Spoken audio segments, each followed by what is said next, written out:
अशहदु अल्ला इलाहा इल्लल्लाह।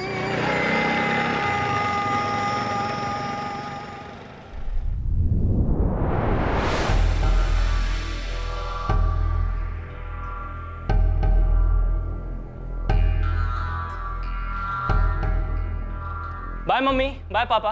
बाय बेटा। अरे तू ब्रेकफास्ट में क्या खाएगा ये तो बताता जा। हाँ, 3 बॉइल्ड एग्स और 2 टोस्ट। Bye mummy.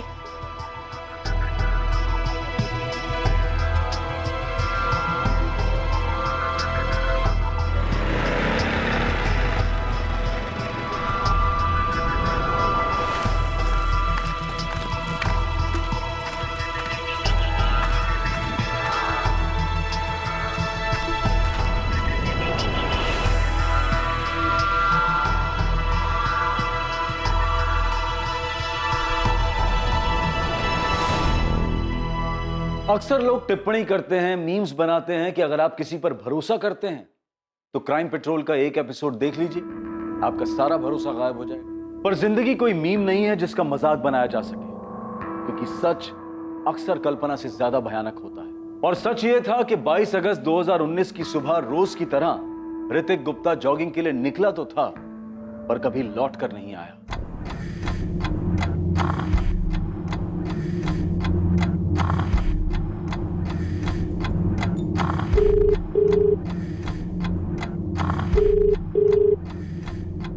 मम्मी, हो सकता है वो रनिंग करते करते दूर चला गया हो, आ जाएगा वापस। सुनील 9:30 बज रहे हैं, 10 बजे उसे कॉलेज भी जाना रहता है। अरे तो हो सकता है आज वो कॉलेज बंद करने की सोच रहा हो। अरे मुझे देर हो रही है, मैं निकलता हूँ मम्मा। अच्छा सुनील, तुम वो विमला देवी पार्क के सामने से ही गुजरोगे ना, एक बार जरा अंदर झांक के देख लेना। ऋतिक अगर दिख जाए तो उसे घर भेज देना। अरे मम्मी, मुझे बहुत सारे काम है आज, वो आ जाएगा जब आना होगा। बाय।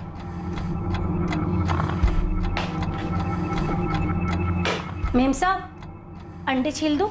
नहीं, अभी नहीं रंजना, ऋतिक को आ जाने दो, उसके बाद।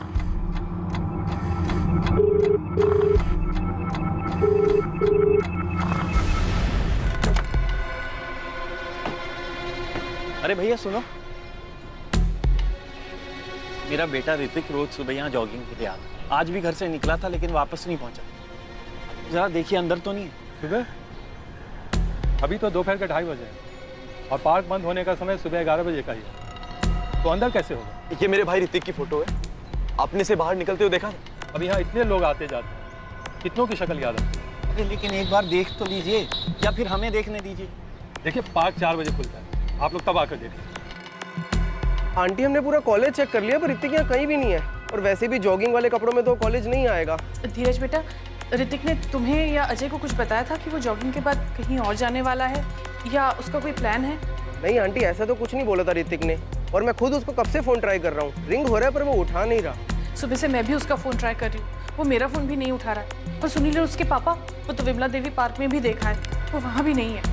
धीरज यार, कैंटीन, लाइब्रेरी सब जगह चेक किया, पूरा कॉलेज छान मारा, लेकिन ऋतिक कहीं नहीं मिला। मिलेगा भी नहीं, क्योंकि वो कॉलेज के लिए नहीं जॉगिंग के लिए निकला था। अब उन कपड़ों में वो कॉलेज तो आएगा ही नहीं, और वैसे उसकी बाइक भी तो घर पर ही है ना। अबे गया तो गया कहाँ? मेरा बेटा ऋतिक बहुत हेल्थ कॉन्शियस है, रोज सुबह 7 बजे जॉगिंग के लिए जाता है। आज भी गया था लेकिन फिर घर वापस नहीं लौटा। जॉगिंग के बाद जिम वगैरह कहीं क्या होगा? नहीं सर, दरअसल उसने आधा जिम तो अपने रूम में बना रखा है, सारे इक्विपमेंट्स हैं उसके पास। जिम, ट्रेडमिल, वेट ट्रेनिंग वो सुबह नहीं शाम को करता है, कॉलेज से आने के बाद।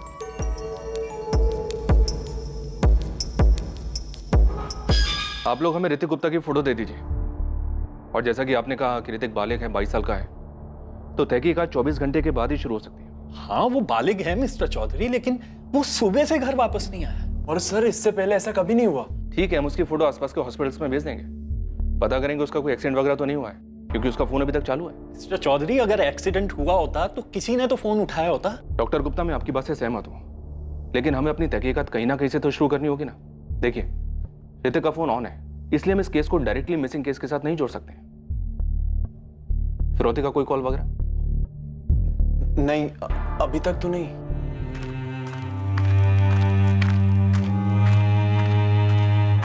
उस दिन सुबह ऋतिक गुप्ता किसी खास इरादे से कहीं जाने के लिए निकला था, और उस खास इरादे मकसद के बारे में उसने किसी को नहीं बताया था।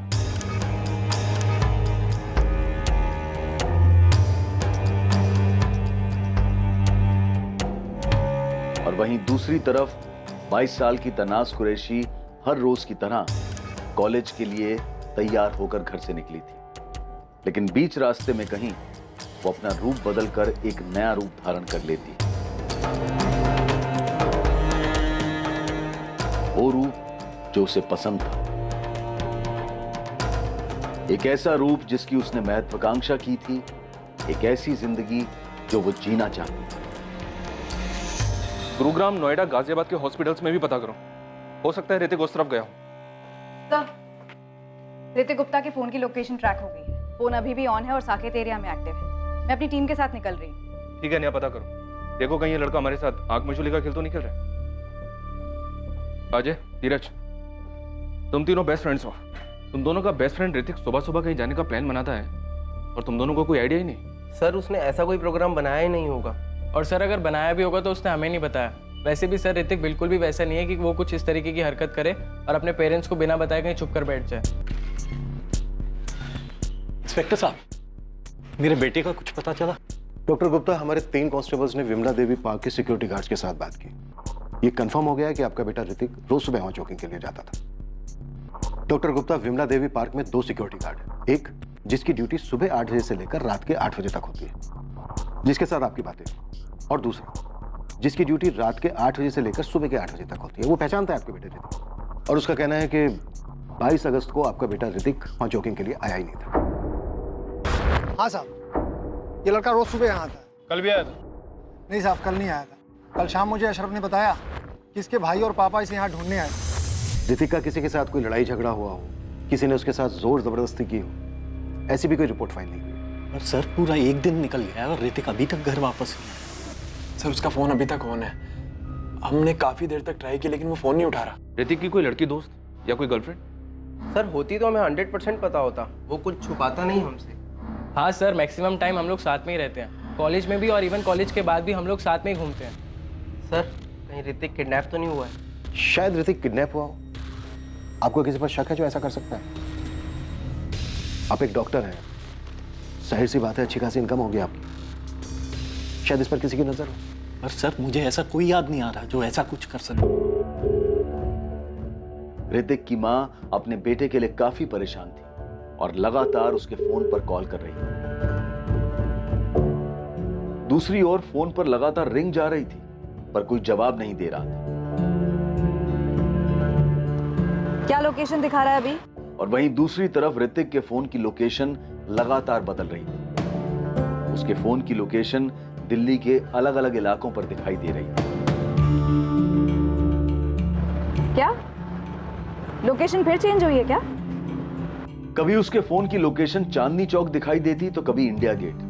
पुलिस की टीम हर गतिविधि पर लगातार नजर बनाए हुए थी पर उसे पकड़ नहीं पा रही।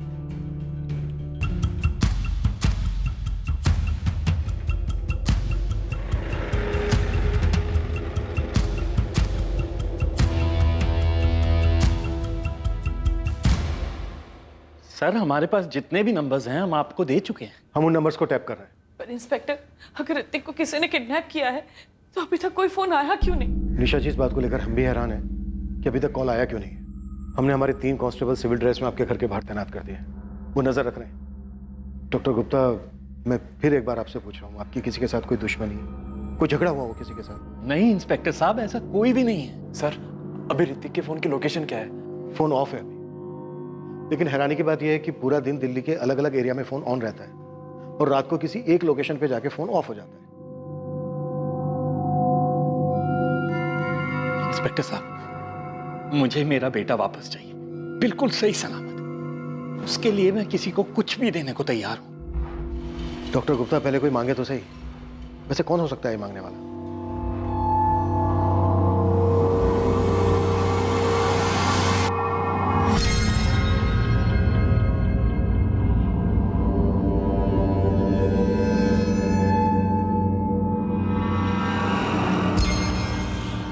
नहीं साहब, मुझे नहीं पता ऋतिक बाबा को कौन उठा सकता है। घर में कभी कोई झगड़ा हुआ था? कभी कुछ सुना था किसी लड़की को लेकर? माँ बाप भाई के बीच किसी तरह का कोई झगड़ा हुआ हो? नहीं साहब, कभी नहीं सुना। तेरा पति क्या काम करता है? दिहाड़ी मजदूर है मैडम। वो नई बिल्डिंग बन रही है ना, वही मजदूरी करता है। ये लिख, उसका नंबर लिख और जिस बिल्डिंग में वो काम करता है उसका एड्रेस लिख। साहब आप मुझ पर शक कर रहे हैं? देखो सीधा सीधा बता दोगी तो शक नहीं करेंगे। बताओ कहाँ है ऋतिक? साहब मुझे नहीं पता, मैंने ऋतिक बाबा के साथ कुछ नहीं किया है। तूने नहीं किया तो किसने किया? ऋतिक गायब है 3 दिन से, या तो तूने किया या करवाया है। मुझे नहीं मालूम मैडम, मैं यहाँ काम करती हूँ, अपने काम से मतलब रखती हूँ, और इस कॉलोनी में और 4 घर में काम करती हूँ कई साल से। गुप्ता साहब के यहाँ तो मैं 1 साल से काम कर रही हूँ, चाहे तो आप उनसे पूछ सकते हैं। 1 साल से?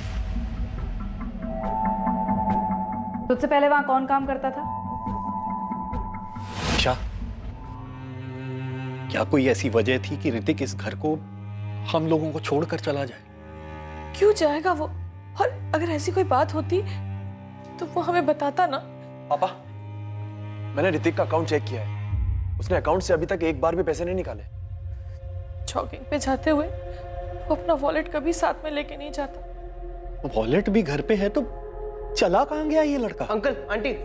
अजय, धीरज, कुछ पता चला ऋतिक का? हाँ? नहीं आंटी, हमने कॉलेज के सारे फ्रेंड से पूछा पर किसी को कुछ पता ही नहीं है। धीरज, अजय, बेटा एक बात सच सच बताना, क्या ऋतिक की कोई गर्लफ्रेंड है? अंकल अगर होती तो हम लोग आपको जरूर बताते। हाँ, और अगर ऐसा कुछ होता तो वो आपको खुद ही बता देता। कॉलेज में किसी के साथ कोई झगड़ा हुआ था उसका? भैया ऐसा तो उसका कोई झगड़ा नहीं हुआ।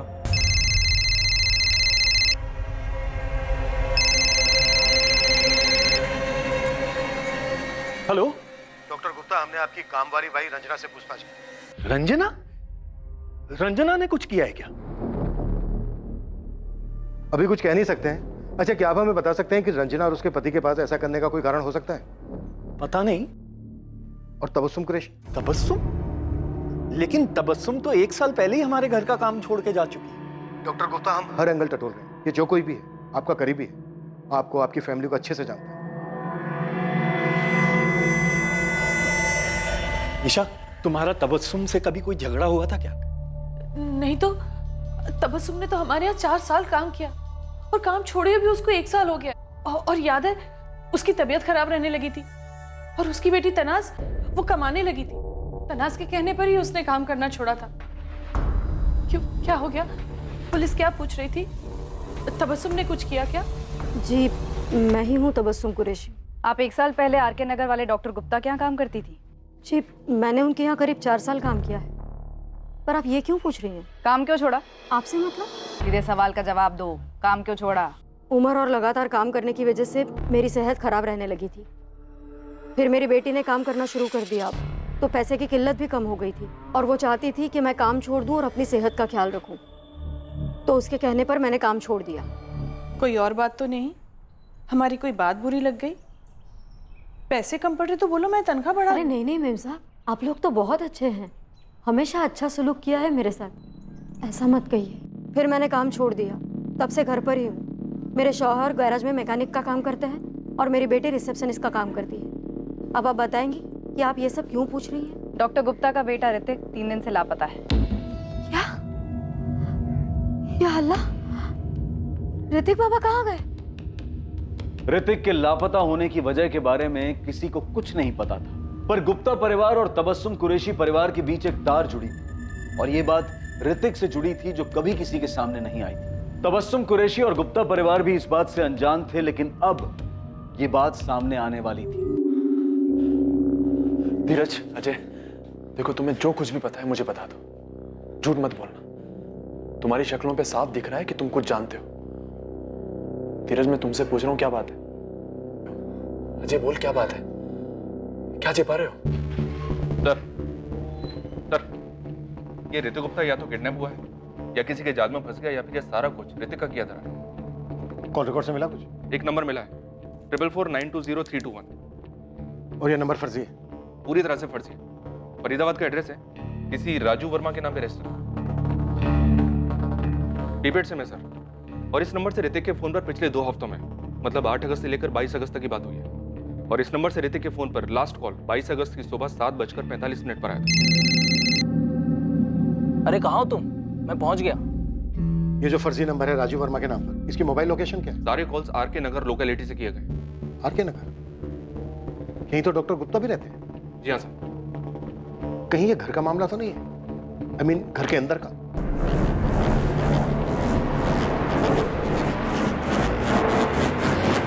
ये जॉगिंग पर जाने वाली बात झूठ। ऋतिक उस दिन घर से निकला ही ना हो। सर अगर ऐसा है भी तो ऐसा करने की वजह क्या हो सकती है? गाइस, मैं तुमसे दोबारा पूछ रहा हूं, जो भी बात है मुझे साफ साफ बता दो। देखो, ऐसा लग रहा है ऋतिक किसी मुसीबत में है और तुम दोनों चुप रहकर उसकी मुसीबत और बढ़ा रहे हो। भैया तनाज, अभी कुछ देर पहले आंटी ने तबस्सुम का नाम लिया था और उसकी बेटी तनाज। हाँ, तनाज तबस्सुम आबा की बेटी है। तो भैया 1 साल पहले ऋतिक ने हमें एक लड़की से मिलवाया था, ये कहकर कि वो उसकी गर्लफ्रेंड है और उसका नाम भी Tanaz.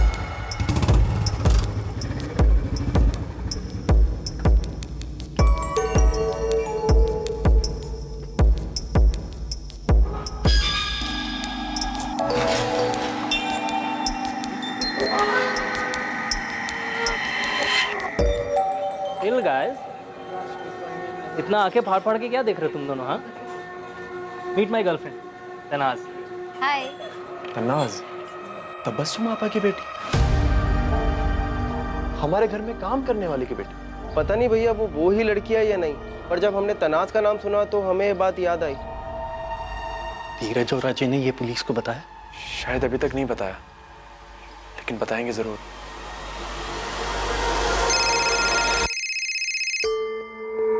Hello, Tanaz Qureshi. Yes speaking, how may I help you? पहले सिर्फ इतना बता कि तेरा ऋतिक गुप्ता के साथ चक्कर है या नहीं।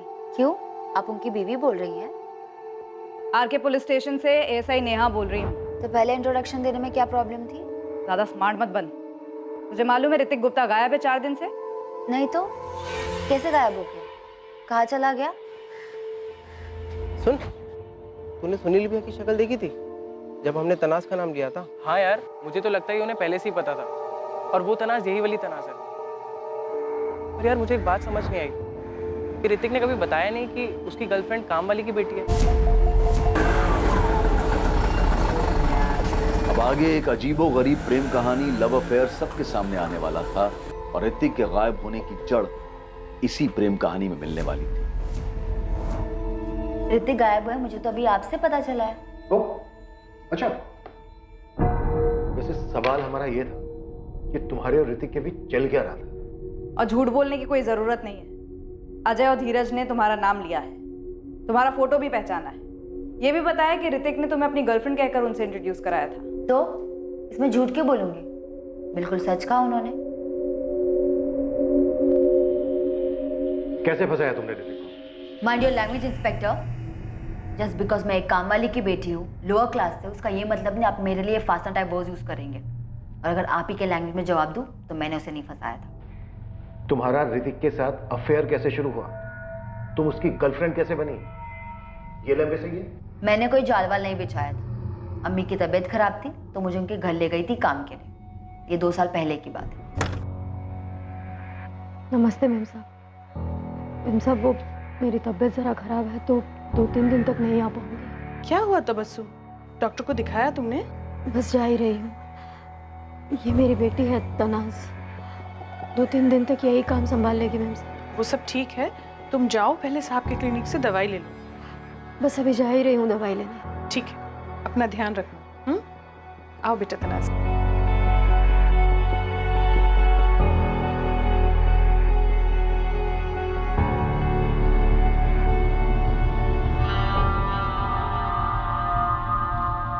क्या हुआ, कुछ चाहिए? जी वो झाड़ू लगानी थी, मैडम ने कहा था कि इस कमरे से शुरू करें। अच्छा, तुम्हें पहले कभी नहीं देखा? नहीं आई हो यहाँ पे? जी वो मेरी अम्मी यहाँ काम करती हैं। अच्छा एक काम करो, दूसरा कमरा कर लो, इसे बाद में कर लेना। जी।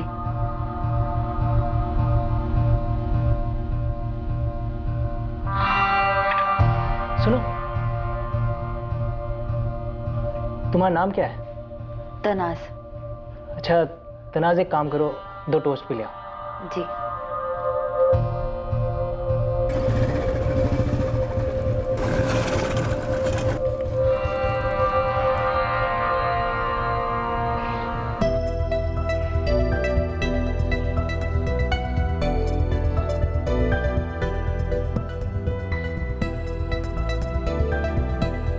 तनाज, तुम तनाज हो ना? जी। मतलब तुम वही तनाज हो जो मेरे घर पे काम करती है, तबस्सुम आपा की बेटी तनाज। अच्छा, कहाँ जा रही हो? कॉलेज। कॉलेज? जी मैं बीकॉम सेकेंड ईयर में हूँ। गुड यार, तो मैं तुम्हें कॉलेज तक छोड़ दूँ? Oh hi, by the way I am Hrithik. हाय।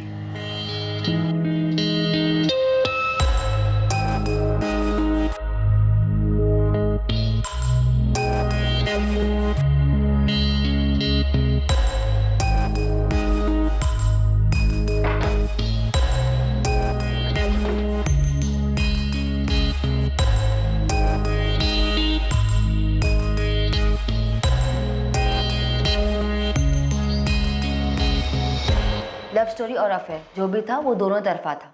मैंने नहीं, उसने सामने से अपना हाथ बढ़ाया था, मैंने हाथ पकड़ लिया। ये तेरे दोनों रूप, धूप छांव, ये क्या है? ये स्टेटस मेंटेन कैसे करती हो? चोरी डकैती नहीं करती हूँ, मुझे पता है मैं खूबसूरत हूँ। मेरे कॉलेज में काफ़ी लड़कियाँ मुझे पसंद करते हैं, उनमें से कई पैसे वाले भी हैं। वही सारी चीज़ें मुझे गिफ्ट करते हैं और मुझे ऐसे ही रहना पसंद है। तो ये ऋतिक भी तेरे लिए गिफ्ट देने वाला बकरा रहा होगा, है ना? देखिए आप प्लीज़ तमीज़ से बात कीजिए।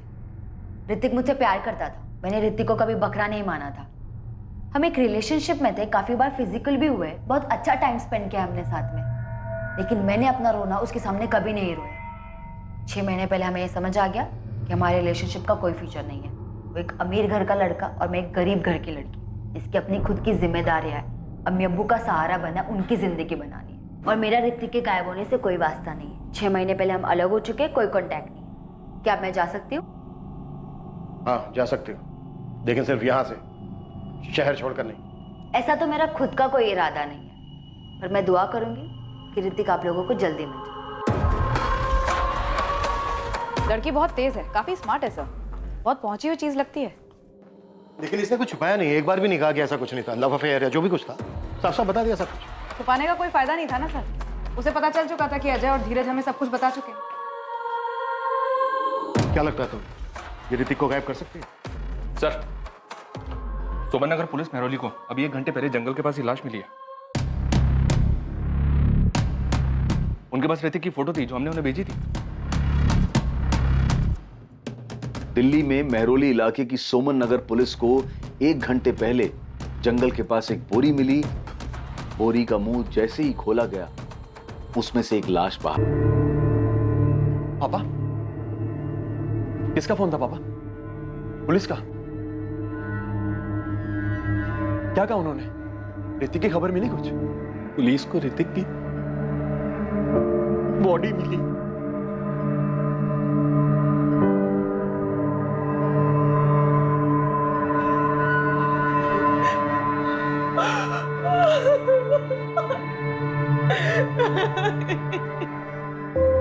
जैसे प्लान हुआ था सब वैसे ही हुआ है। पुलिस को उसकी लाश मिल गई, अब आगे बोलो क्या करना है। हाँ, मैंने वो ऋतिक का फोन तोड़ के फेंक दिया था। आप ये बोलो ना पैसे का क्या हुआ। ये देखिए, बुरी तरह से सर के पीछे से वार किया गया। ऐसा लग रहा है डॉक्टर जैसे किसी भारी चीज से मारा हो। मारने के बाद गला भी घोटा गया, ये कंफर्म करने के लिए कि कहीं जिंदा तो नहीं है। बोरी में कोई सुराग नहीं मिला सर। ऑर्डर बहुत ही चालाकी से किया गया है। लड़का 22 तारीख को गायब होता है, फिर गुमराह करने के लिए फोन 3 दिन तक इधर उधर घूमता है और फिर डेड बॉडी मिलती है। सर आपने एक बात नोटिस की, डेड बॉडी तब मिलती है जब तनाज का एंगल सामने आता है। तुम्हारे लिए इस केस में सबसे बड़ी सस्पेक्ट तनाज है। सस्पेक्ट करना तो एक बात है, लेकिन मुझे स्ट्रॉन्ग डाउट है इस लड़की पर। ऋतिक का यूं गायब होना, उसका मर्डर होना इस तनाज से जुड़ा हुआ जरूर है। दोनों के बीच में क्लास डिफरेंस देखिए सर, अजीब नहीं है? उससे भी अजीब बात तो यह है कि गुप्ता फैमिली की नाक के नीचे ये अफेयर चल रहा था और उन्हें इस बात का पता ही नहीं था। नहीं, ये रॉड का घाव नहीं। आप ये घाव देख रहे हैं कितना बड़ा है? ऐसा घाव रॉड से नहीं आता। रॉड नहीं है तो फिर और क्या है? तो ये कोई भारी चीज रही होगी जो भारी के साथ साथ आगे से चपटी भी होगी। दरअसल उसने आधा जिम तो अपने रूम में बना रखा है, सारे इक्विपमेंट्स हैं उसके पास। ये डंबल हो सकता है क्या डॉक्टर? अब मुमकिन है।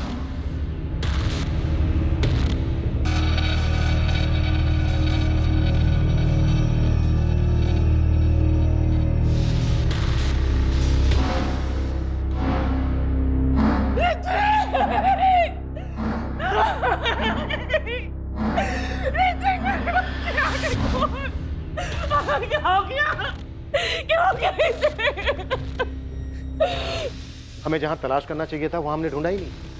ये सब कुछ डॉक्टर गुप्ता के घर में हुआ। तुम सही कहनी थी ने, ऋतिक का गायब होना, उसके बाद उसका मर्डर, ये सब ऋतिक और तनाज के रिश्ते से ही जुड़ा है। तनाज ने हमें पूरा सच नहीं बताया। नेहा, तुम तनाज से बात करो, हम डॉक्टर गुप्ता के घर जाते हैं। अम्मी अब्बू, आप लोग मुझे इस तरह से क्यों देख रहे हैं? मुझे पता है कि गुप्ता जी की बेटी की लाश मिली है, लेकिन मेरा यकीन मानिए, मेरा उससे कोई वास्ता नहीं, मैंने कुछ नहीं किया। तनाज, तुमने ऐसा कैसे इतने अमीर घर के लड़के के साथ अपना रिश्ता बनाने का सोचा? अब्बू, रिश्ता मैंने नहीं, उसने बनाया था। मेरी गलती बस इतनी है कि मैंने मना नहीं किया। अरे तो क्यों नहीं रोका खुद को? अम्मी, ये सारी बातें मेरे जहन में उस वक्त नहीं आई थी। वो लोग होंगे सो होंगे। और वैसे भी अम्मी, ये सारी बातें तो 6 महीने पहले खत्म हो चुकी है। अब उसके गायब होने से, मर्डर से मेरा कोई वास्ता नहीं है। खुदा के लिए आप लोग मुझ पर शक करना बंद कीजिए कि अपनी जिंदगी जी रही हूँ, अपना काम कर रही हूँ। तनाज, आप इतने दिनों तक मेरे बेटे को ढूंढ नहीं पाए, उसका मर्डर हो गया, और अब आप मुझी से कह रहे हैं कि आपको मेरे ही घर की तलाशी लेनी है। पूरी दुनिया को छोड़कर आपको बस हम ही पर शक है। हाँ, तो तुम्ही ने कहा था ना कि ऋतिक जिम नहीं जाता था, घर में ही वर्कआउट करता था। हाँ, तो इसका मतलब ये हुआ कि आप हम ही पे शक करेंगे, हम पे, ऋतिक की अपनी फैमिली पे। पर आप लोगों को घर चेक करवाने में ऑब्जेक्शन क्या है? देखिए, हमें सिर्फ घर चेक करना है, वो भी आपके सामने। आपकी मौजूदगी से हमें कोई प्रॉब्लम नहीं है।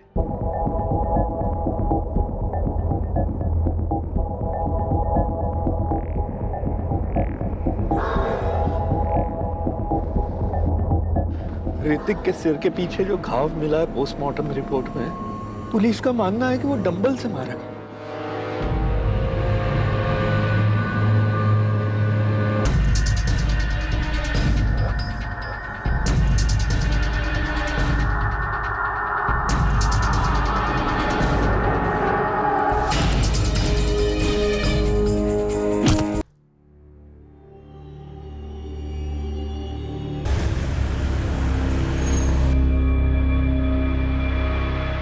क्या ऋतिक की हत्या के पीछे उसके अपने परिवार का हाथ था? और क्या इसकी वजह तनाज और ऋतिक का रिश्ता था? अब सिर्फ सच बताओ। सच मैं आपको पहले ही बता चुकी हूँ। ऋतिक और मेरा रिश्ता 6 महीने पहले खत्म हो चुका है। मेरी उसकी 6 महीने से कोई बातचीत नहीं है।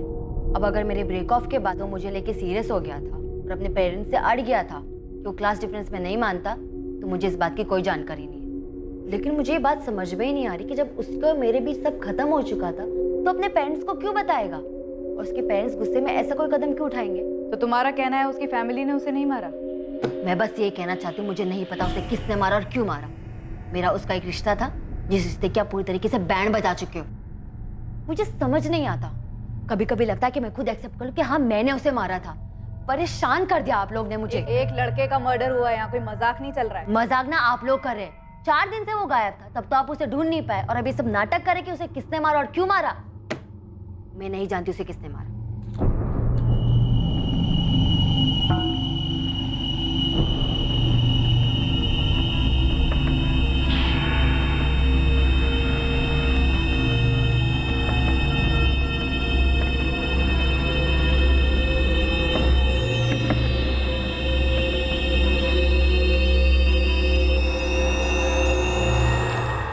कुछ मिला? कैसे मिलता? सब कुछ आप लोगों ने साफ जो कर दिया। मेरे भाई का मर्डर हुआ है। मर्डर करने वालों को पकड़ने की बजाय आप लोग हम ही पर इल्जाम लगा रहे हैं। डॉक्टर गुप्ता, तनाज और ऋतिक के अफेयर के बारे में आपको कब पता चला? अभी जब धीरज और अजय ने हमें बताया। लेकिन आप लोग जो ये कहानी बना रहे हो ना कि हमें उनके अफेयर के बारे में पहले से पता था और नाराज होकर हमने उसे मार दिया, ये एकदम बकवास है, क्योंकि ऐसा कुछ भी नहीं हुआ। आप लोग प्लीज शांति से हमें हमारे बेटे का शोक मनाने दीजिए। हम लोग पहले ही बहुत दुखी हैं, जो आपको दिखाई नहीं दे रहा, क्योंकि आप लोग कुछ कर नहीं पाए और अब ये उल्टी सीधी कहानियां बना रहे। अरे हम तो पहले ही शौक में आ गए थे ये जान के कि हमारे बेटे का हमारी काम वाली की बेटी के साथ अफेयर था, जो हमें पता तक नहीं लगा। आप जल्दी से जल्दी बस हमारे बेटे की बॉडी हमें दे दीजिए। इसके अलावा ऋतिक के मर्डर का और क्या कारण हो सकता है? सर, अगर कोई कारण है भी तो क्या और किसके पास? अगर किडनैपिंग के एंगल का सोचें तो 4 दिन तक फिरौती के लिए एक भी कॉल नहीं आया। ये ऋतिक के दोस्त धीरज और अजय? इनका पूरा कच्चा चिट्ठा निकलवाया सर, पर कुछ नहीं मिला। दरअसल ये तीनों स्कूल से ही साथ में हैं, तभी से दोस्त हैं। ऋतिक के कॉल रिकॉर्ड से हमें सिर्फ ये फर्जी नाम और एड्रेस वाला नंबर मिला है 44492031। इसके अलावा कुछ नहीं मिला। सिम कार्ड डीलर को बहुत तोड़ा सर, लेकिन राजू वर्मा के नाम के फर्जी पैन कार्ड के अलावा और कुछ नहीं मिला। उसे याद ही नहीं है कि उसने सिम कार्ड किसको बेचा था। और एक बात सर, नेहा ने तनाज से पूछताछ की और उसे तनाज के ऊपर काफी गहरा शक। हो सकता है तनाज ने अभी तक हमें सही कहानी ना बताई। तनाज अपने काम में बहुत अच्छी और मेहनती है। पर मैडम, ये सब सवाल आप पूछ क्यों रही हैं? और आप लोग बार बार तनाज को पुलिस स्टेशन क्यों बुलाती हैं? ऋतिक गुप्ता मर्डर केस के बारे में पढ़ा होगा आपने। उसी मर्डर केस के सिलसिले में उसे पूछताछ के लिए बुलाते हैं। लेकिन जब मैंने उससे पूछा तो उसने मुझे ऐसा तो कुछ बताया ही नहीं। तो मिस्टर ऋषिकांत, अब भी आपका यही कहना है कि तनाज एक बहुत अच्छी लड़की है और हमें उस पर शक नहीं करना चाहिए? मैडम, अब तो आप उल्टा मुझे ही डरा रही हैं। पर जब मैंने उसका बायोडाटा देखा था तो उसमें मुझे ऐसा कुछ भी नहीं लगा। और उसे यहाँ पर 15 दिन हो गए ज्वाइन किए हुए। वो अपना काम बहुत अच्छे से कर रही है। उसे आपके यहाँ काम करते हुए सिर्फ 15 दिन हुए? जी मैडम। 31 जुलाई को उसने अपनी पहली नौकरी छोड़ी थी। फिर 7 अगस्त को उसने यहाँ पर हमारे ऑफिस में इंटरव्यू दिया और 12 को ज्वाइन कर ली। इससे पहले वो कहाँ काम करती थी? कोई जिम था। जिम? हाँ, AM जिम्नेजियम नाम का कोई जिम था। आप तनाज का बायोडाटा भिजवा सकते हैं? तनाज को बिना बताए। जी हाँ, भेज देता हूँ।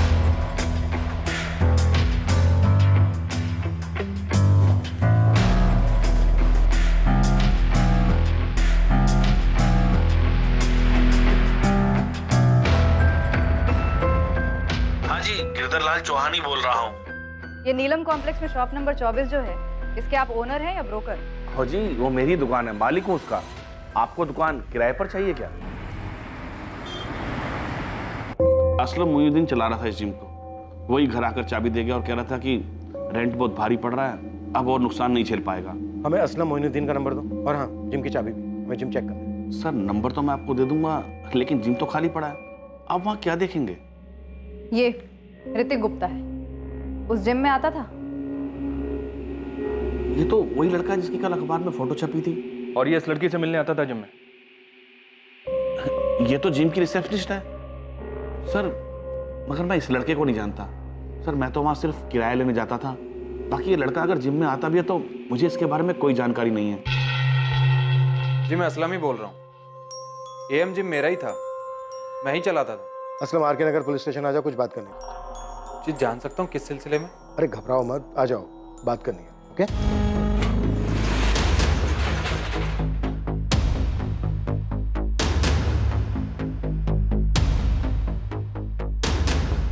जितना मुझे याद है कि असलम ने सब सामान बेच दिया था। वैसे ये इतना बड़ा जिम है भी नहीं।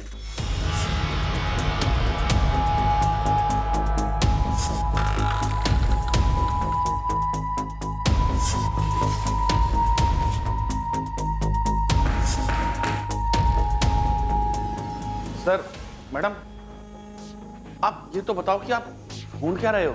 जिम की रिसेप्शनिस्ट तनाज कुरैशी का अफेयर था ऋतिक गुप्ता के साथ। ऋतिक गुप्ता वो लड़का जिसका मर्डर हुआ। आपको क्या लग रहा है, इस शॉप में कुछ हुआ है? जी हाँ, ऋतिक का मर्डर डंबल से किया गया। डंबल, वो वेट जिससे लड़के जिम में कसरत करते हैं। सर, मैं तो आज भी अपना जिम शुरू करना चाहता हूँ, इसलिए कोई सस्ती जगह देख रहा हूँ। पर सस्ती जगह की प्रॉब्लम ये है सर कि वहाँ कोई बड़े क्लाइंट नहीं आते। शॉप का किराया निकालना मुश्किल हो रहा था सर। अब हालत ये है कि सोच रहा हूँ कुछ दिन वापस से ट्रेनर की जॉब कर लूँ। तनाज कुरैशी को जानते हो? जी हाँ सर। क्या हुआ उसे? उसे कुछ नहीं हुआ, बल्कि उसने 22 अगस्त को ऋतिक गुप्ता का मर्डर किया है तुम्हारे जिम में। क्या बात कर रहे हैं सर? ऐसे कैसे हो सकता है? वो तो मेरे यहाँ से 31 जुलाई को नौकरी छोड़ के चली गई थी। उस मंथ की सैलरी भी नहीं दे पाया था मैं उसे। आजकल शायद किसी ट्रैवल एजेंसी में जॉब कर रही है। उसके बाद वो कभी वापस जिम में आई ही नहीं। असलम, 25 अगस्त को तुमने जिम की चाबी दुकान के मालिक गिरधर को लौटाई थी। लौटानी पड़ी सर, क्योंकि जिम में कोई क्लाइंट बचे ही नहीं थे। मैंने सबको फ़ोन किया मेंबरशिप रिन्यू कराने के लिए, पर ज़्यादातर क्लाइंट बड़े और अच्छे जिम में मेंबरशिप ले चुके थे। मेरे पास जिम बंद करने के अलावा और कोई रास्ता बचा ही नहीं था। ठीक है, जा सकते हो तुम।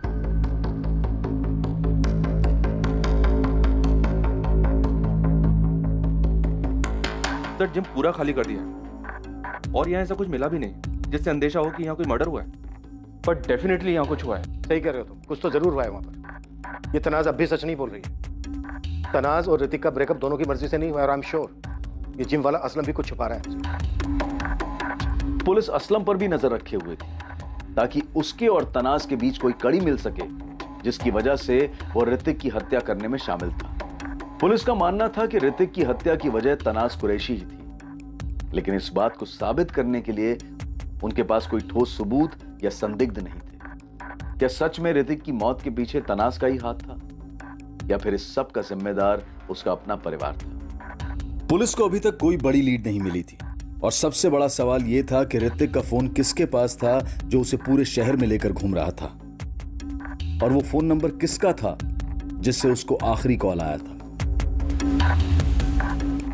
आखिर पुलिस को वो ब्रेक मिल ही गया।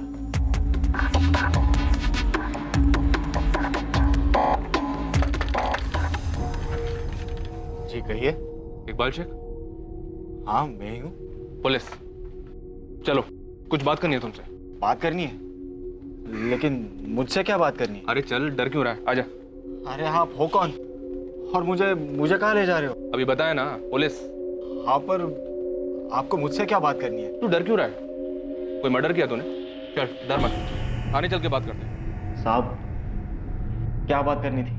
कुछ खास नहीं रही, बस तेरे से जानना था कि तू असलम मोइनुद्दीन को जानता है क्या? कि अपना नीलम कॉम्प्लेक्स में एएम जिम्नेजियम नाम का जो जिम चलाता था।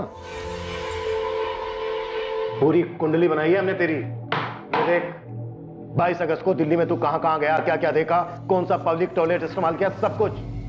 जैसे प्लान हुआ था सब वैसे ही हुआ है। पुलिस को उसकी लाश मिल गई है, अब आगे बोलो क्या करना है। इकबाल पहले ये बता, तूने ऋतिक का फोन तोड़ के फेंका कि नहीं? मैंने वो ऋतिक का फोन तोड़ के फेंक दिया था। आप ये बोलो ना, पैसे का क्या हुआ? इकबाल थोड़ी प्रॉब्लम हो गई, 2-4 दिन आराम से बैठ, मिल जाएंगे तुझे तेरे पैसे। यार असलम तो बोला था काम होते ही 50,000 मिलेंगे करके। साहब मैंने मर्डर नहीं किया है साहब, मैं बस 24 की रात को वहां टेम्पो लेके गया था बॉडी को ठिकाने लगाने के लिए, और 22 अगस्त से उस ऋतिक का फोन लेके मैं दिल्ली में घुमाया। फरीदाबाद से एक राजू वर्मा के नाम पे फर्जी सिम कार्ड लेके मैंने असलम को दे दिया था साहब। और किसके कहने पे तूने ये सब किया?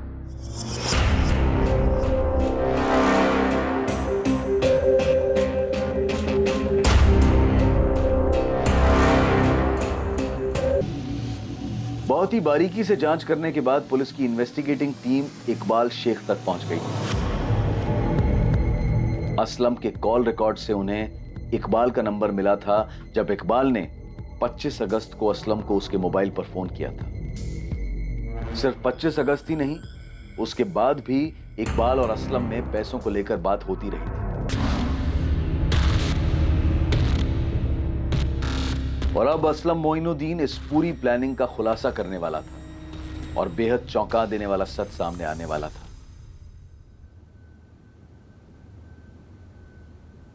देख, इसने तो सब कुछ प्यार से बता दिया है, अब तू सोच ले, मार खाने के बाद बताना है तुझे या फिर ऐसे ही बताएगा? सब गलती हो गई। गलती नहीं, मर्डर हुआ है। चल बोल। सब प्लान मेरा नहीं, तनाज का था।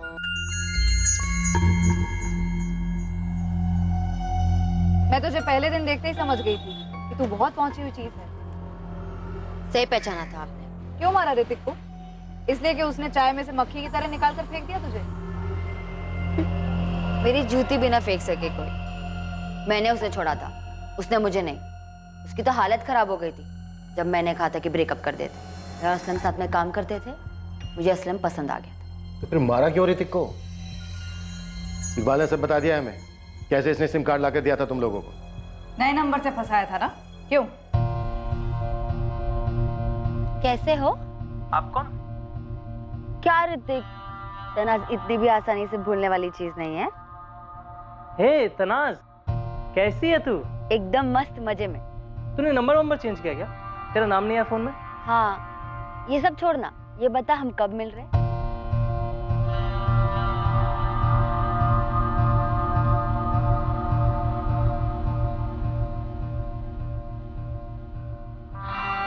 क्या यार तनाज, कहीं चलते हैं ना? कब तक ये रोज रोज वॉक पे जाते रहेंगे? हाँ यार, मैं भी यही सोच रही थी। तो फिर कल चले? तू कल मॉर्निंग वॉक पे आ, फिर मिलते हैं।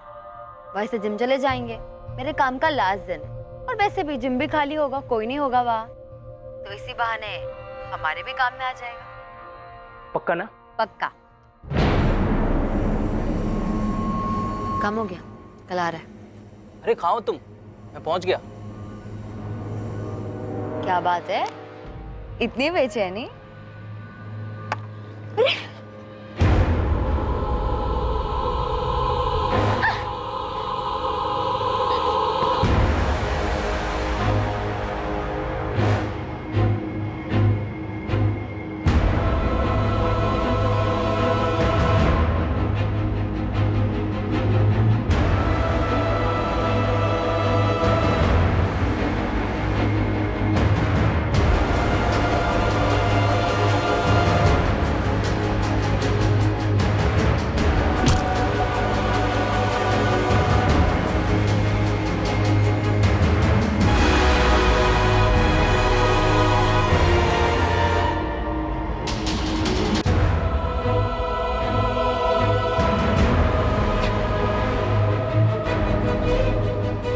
देख ले इसे अच्छे से, बचना नहीं चाहिए, गलत दबा दे इसे।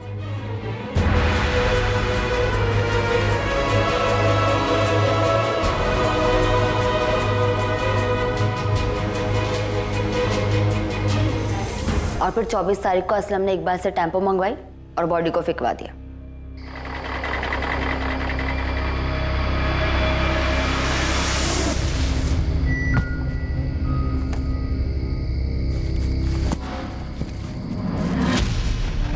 तो फिर बात घूम फिर के वहीं आ गई। ऋतिक ने तुम्हें छोड़ दिया था, तुम्हें गुस्सा आया, इसलिए तुमने उसे फंसाया, बुलाया और मार दिया। बोलना, मुझसे पूछ रहे हैं, बोल। वो मुझे लात मारे, इतनी उसकी औकात नहीं थी। मैं आप लोग से पहले भी कह चुकी हूँ, मैंने उसे छोड़ा था, उसने मुझे नहीं। अरे एक बार छोड़ दिया था तो दोबारा क्यों फंसाया? मारा क्यों उसे? अमीर मुर्गों को फंसाने की आदत है ना तेरी। अपने लिए नहीं मारा था, असलम के लिए मारा। मैं प्यार करने लगी थी इससे। मैंने एक ट्रैवल एजेंसी में इंटरव्यू दिया है, 25,000 सैलरी बोली है, अब देखते हैं कितना देते हैं। तेरा तो फिर भी कुछ हो जाएगा, मेरा पता नहीं। क्या क्या ख्वाब देखे थे सब अधूरे रह जाएंगे। देख तू टेंशन मत ले, तेरा बेजूम फिर से शुरू हो जाएगा। अरे पैसे चाहिए यार, कब तक ऐसे ट्रेनर की जॉब करके पैसे जोड़ पाऊंगा? एक मोटा तगड़ा अमाउंट चाहिए, 15-20 लाख रुपए। तो लाते हैं 15-20 लाख। 15-20 लाख कहाँ से लाएंगे? ये सीधी तरकीब से एक झटके में तो आने से रहे। किसको किडनैप कर ले? किडनैप किसको करेंगे? देख मेरे पास एक बकरा है, मेरे पीछे लट्टू था। कुछ महीने पहले मैंने ब्रेकअप कर दिया, बहुत हल्ला मचाया था उसने। कौन वो ऋतिक गुप्ता? हाँ भाई, बाप डॉक्टर है, बड़ा सा क्लिनिक है, बहुत पैसा है उनके पास। 15-20 लाख तो हाथ की मैल है उनकी। पर किडनैप करेंगे कैसे? बच्चा थोड़ी है वो। उसकी टेंशन मत ले, मैं उसे जब जहाँ बुलाऊंगी अपने आप आ जाए। चल मान ले वो आ गया, फिर क्या करेंगे? किडनैप करके पैसे मांगेंगे, उसके बाद जैसे ही उसे छोड़ेंगे सीधा पुलिस के पास जाएगा। वो जानता है तुझे। छोड़ेंगे क्यों, मार देंगे। तो तुम लोगों ने बस ऐसे ही बैठे बैठे प्लान बना लिया उसे फंसा के मारने का? मारते नहीं तो क्या करते, वो पहचानता था मुझे। फिरौती भी मांगी थी तुम लोगों ने? नहीं, वहीं प्लान गड़बड़ा गया। पैसे मांगते उससे पहले ही आप लोग तनाज तक पहुंच गए थे। असलम, क्या पूछा पुलिस ने?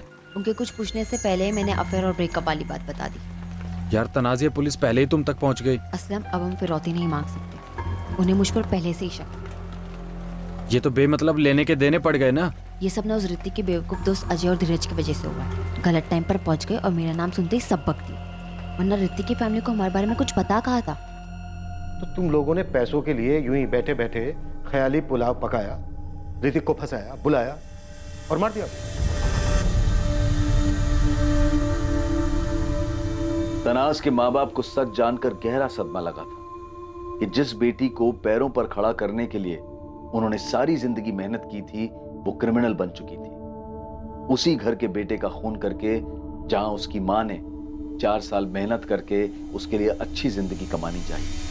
ऋतिक की फैमिली ये मान ही नहीं पा रही थी कि उनकी पीठ पीछे ऋतिक और तनाज का अफेयर चल रहा था। यहां तक कि दूसरी बार भी उनकी जानकारी के बिना यह अफेयर फिर से शुरू हुआ, जिसके माध्यम से तनाज ने ऋतिक को अपने जाल में फंसाया और अंत में वही उसकी दर्दनाक मौत का कारण बना। असलम मोइनुद्दीन, इकबाल शेख और तनाज कुरैशी को ऋतिक गुप्ता की हत्या करने के जुर्म में बुक किया गया है। ये बात सिर्फ चौंकाने वाली नहीं थी, बल्कि अविश्वसनीय थी कि तनाज कुरैशी को अपने किए पर जरा भी अफसोस नहीं था। यहां तक कि उसे इस भयानक हत्या को अंजाम देने में कुछ भी आपराधिक, कुछ भी गलत नहीं लगा था। अपना मतलब, अपना स्वार्थ एक तरफ है, पर इसके बावजूद कोई अपराधी ये क्यों नहीं देख पाता है कि जुर्म करके किसी और की जिंदगी बर्बाद करते समय वो बेमतलब ही अपनी जिंदगी भी दांव पर लगा रहा है। ऐसा हमने पहले भी कई बार कहा है और फिर कह रहे हैं कि जुर्म करने से कुछ हासिल नहीं होता है, कभी भी नहीं। और ऐसा हमने एक बार नहीं, बार बार अपने हर केस में देखा है। Crime never page. अब मैं अनूप सोनी आपसे विदा लेता हूं, फिर मुलाकात होगी एक और नए केस के साथ। देखते रहें क्राइम पेट्रोल सतर्क, सोमवार से शुक्रवार रात 11 बजे। और याद रखें, क्राइम और आपके बीच में सिर्फ इतना फर्क है कि आप कितने सतर्क हैं। सतर्क रहें, सुरक्षित रहें,